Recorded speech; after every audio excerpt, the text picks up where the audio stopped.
এই কোরআন থেকে কথা হবে, শুনতে রাজি আছেন কারা? দুহাত তুলে আমার আল্লাহকে দেখান তো। লিল্লাহে তাকবীর, লিল্লাহে তাকবীর। হাত নামান। এই কোরআন থেকে কথা হবে, কেউ তো বেজার হবেন না। এই কোরআন থেকে কথা বললে এক শ্রেণী নাস্তিক যেমন খারাপ করে, কথা বলেন ঠিক না বেঠিক? এই পৃথিবীর কোন কিতাব থেকে কথা বললে সমস্যা নাই, সমস্যা হলো একটি, এই কোরআন থেকে কথা যারাই বলেই তারাই কিছুদিন আগেই জেলে বন্দী হতো, কথা বলেন ঠিক না বেঠিক? এই কোরআন থেকে কথা বলেছিল মুফতি আমির হামজা, সেও জেলে গেছে, ঠিক না বেঠিক? এই কোরআন থেকে কথা বলেছিল মামুনুল হক, তিনিও জেলে গিয়েছেন, ঠিক না বেঠিক? এই কোরআন থেকে কথা বলতে গিয়ে যাকে তামাম পৃথিবীর আলেম ওলামারা আল্লামা উপাধি দিয়েছিলেন, তিনি হলেন আল্লামা দেলোয়ার হোসেন সাইদি। এই কোরআনের কথা বলতে গিয়ে আল্লামা দেলোয়ার হোসেন সাইদি সেও শাহাদাত বরণ করছে, কথা বলেন ঠিক না বেঠিক?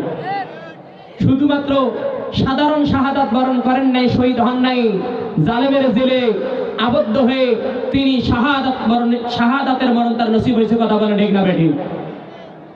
তাহলে এই কোরআন থেকে কথা বললেই যত সমস্যা। কিন্তু আমার ভাইয়েরা, এই কোরআনে কারিমের মধ্যে বলে সুদের কথা কি আমি বলছি?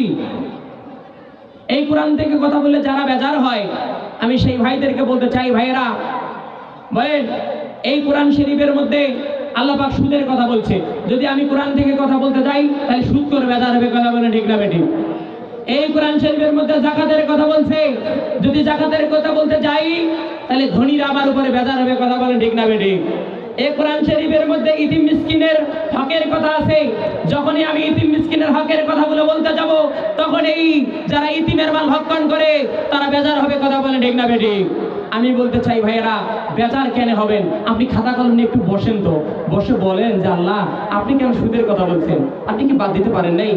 আল্লাহ আপনি কেন যাকাতের কথা বলছেন? আপনি কি বাদ দিতে পারেন নাই? আল্লাহ আপনি কেন ইতিমের কথা বলছেন? আপনি কি বাদ দিতে পারেন নাই?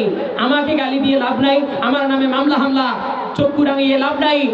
যে মামলা হামলা দেওয়ার দরকার আপনি তারই নামে দেন, তিনি হলেন রব্বিল আলামিন। আমার নামে দিয়ে কোনো লাভ হবে? আমি হচ্ছে আল্লাহর গোলাম, কথা বলেন ঠিক না বেঠিক? আমি হচ্ছে আল্লাহর কোরআনের হক কথাগুলো আমি আপনার সামনে তুলে ধরতেছি, এখানে আমার কোনো দোষ নাই। তবে শেষ পর্যন্ত থাকবেন তো, বেজার তো হবেন না। কিন্তু আমার ভাইয়েরা,